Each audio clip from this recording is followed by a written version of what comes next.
ಸಾಧ್ಯ ಇದೆಯಾ? ಸಾಧ್ಯ ಮಾಡ್ತಾನೆ ಅವನು. ಆ ಎಲ್ಲವನ್ನ ಒಣಗಿಸಿ ಏನು ಮಾಡ್ತಾನೆ ಅವನು, ಆ ಮೆಡಲ್ಗೆ, ಶೀಲ್ಡ್ಗೆ ಏನು ಮಾಡ್ತಾನೆ, ಅಂಟಿಸ್ತಾನೆ. ಅದು ವಿಶ್ವಮಟ್ಟದಲ್ಲಿ ಗ್ಯಾಲರಿಲಿದೆ, ಅದು ವಿಶ್ವಮಟ್ಟದಲ್ಲಿ ಹೆಸರನ್ನ ಉಂಟು ಮಾಡಿದೆ. ಅಂತಹ ಕಲೆ 14 ವರ್ಷ ಇದ್ದಾಗಲೇ ಲಿಯೋನಾರ್ಡೋ ಡಾ ವಿಂಚಿಗೆ ಅದು ಸಿದ್ಧಿಸಿತ್ತು. ಎಲ್ಲಕ್ಕಿಂತ ಮಿಗಿಲಾಗಿ ನಮ್ಮ ಕರ್ನಾಟಕದ ಹೆಚ್ಚಾಗಿ ಅಂತಾರಾಷ್ಟ್ರೀಯ ಮಟ್ಟದಲ್ಲಿ, ರಾಷ್ಟ್ರೀಯ ಮಟ್ಟದಲ್ಲಿ ಸಾಧನೆ ಮಾಡುವಂಥ, ಕೇವಲ 4ನೇ ತರಗತಿ ಓದಿರುವಂತಹ, ಬೀಡಿ ಸಿಗರೇಟ್ ಅನ್ನು ಸೇದಿರುವಂತಹ, ಕುಡಿತವನ್ನು ಮಾಡದಿರುವಂತಹ, ಯೋಗ ಧ್ಯಾನವನ್ನು ಮಾಡಿದಂಥ, ಕನ್ನಡದಲ್ಲಿ ಬಿಟ್ಟು ಪರಭಾಷೆಯಲ್ಲಿ ನಾನು ಅಭಿನಯ ಮಾಡಿದಂಥ ಹೇಳಿದಂಥ ದೊಡ್ಡ ಮೇರುನಟ ಕನ್ನಡದ ಡಾಕ್ಟರ್ ರಾಜ್ಕುಮಾರ್ ಅವರು.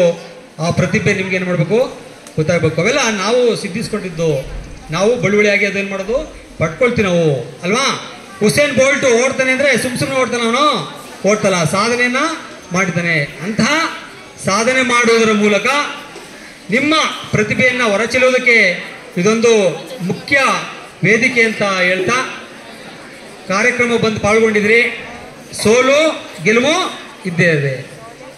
ಕುವೆಂಪು ಹೇಳ್ತಾರೆ, ಏನಂತ ಹೇಳ್ತಾರೆ, 101 ಸಾರಿ ಬಿದ್ದಿದ್ದರೇನಂತೆ, 101 ಸಾರಿ ಸೋತಿದ್ದರೇನಂತೆ, ಬಿದ್ದರಲ್ಲವೇ ಮೇಲೇಳುವುದು, ಬೀಳದವ ಎಂದು ಮೇಲೆದ್ದಿಲ್ಲ. ಅಂದ್ರೆ ನೀವು ಗೆಲ್ಲಬೇಕು ಅಂದ್ರೆ ನೀವೇನ್ ಮಾಡಿರ್ಬೇಕು, ಸೋಲಕ್ಕೂ ಕೂಡ ಏನಾಗಿರ್ಬೇಕು, ತಯಾರಿರ್ಬೇಕು. ಮರಳಿ ಯತ್ನ ಮಾಡು ಅಂತಾರಲ್ಲ, ಹಂಗೆ ಮರಳಿ ಯತ್ನ ಮಾಡಿ ಆ ಪ್ರತಿಭೆಯನ್ನ ನೀವೆಲ್ಲ ಬೆಳೆಸ್ಕೊಳ್ಳಿ.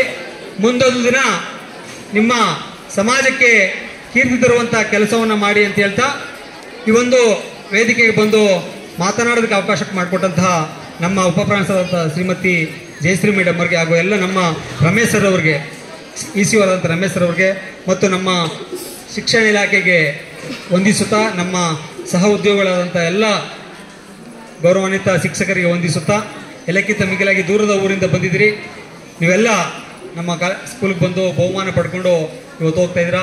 ಒಳ್ಳೆ ನೆನಪುಗಳನ್ನು ಕಟ್ಕೊಂಡು ನೀವು ಮುಂದೆ ಹೋಗಿ ಅದರಲ್ಲಿ ನೀವು ಪ್ರತಿಭೆಯನ್ನು ಪ್ರಯತ್ನ ಮಾಡೋದಕ್ಕೆ ಯಾವುದೇ ಕಾರಣಕ್ಕೂ ಬಿಡಬೇಡಿ ಅಂತ ಹೇಳ್ತಾ ನಿಮ್ಗೆಲ್ಲರೂ ವಂದಿಸುತ್ತಾ ನನ್ನ ಮಾತನ್ನು ಮುಗಿಸ್ತೀನಿ. ಜೈ ಹಿಂದ್, ಜೈ ಕರ್ನಾಟಕ ಮಾತು.